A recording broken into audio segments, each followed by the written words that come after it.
The oldest post you'll find here is about an old, outdated, but still wildly profitable component of phone bills. Way back in August 2007, I wrote a piece about the federal subscriber line charge. Now fast forward to today and see if you get the connection between federal subscriber line charge and suing a common carrier.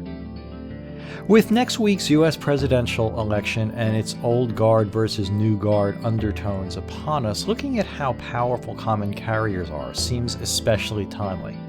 And there's a case brewing that will boil down to the government suing a common carrier. Well, AT&T would like both to be a common carrier and not be one, and there's business change. Unless it's business as usual.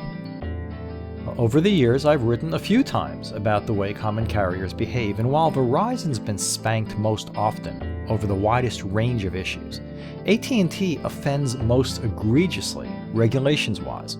Once again, I refer to an old story when AT&T almost, but not really, asked not to be a common carrier anymore. This strikes at the heart of how the communications landscape works in the USA. Giant companies, and they grow larger pretty much by the day, both want regulatory protection and not to need to abide by it, and that of course is a problem. Bringing us back to that whole suing a common carrier issue, the Federal Trade Commission sets rules, common carriers ignore them, and net neutrality dies a bit more every day. Of course, this brings us around to the old guard versus new guard issue I mentioned before. Managed correctly, business change is good, but, what's correctly?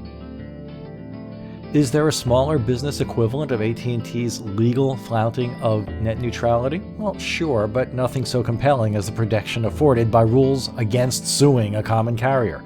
That said, simply knowing how far you can push boundaries, and ultimately that's what they're great at, is a winning business tactic. And it's one of the things we specialize in here at Answer Guy Central. So, want to have a chat about it? Reach out, no strings attached. I'm the Answer Guy, and I'll be back.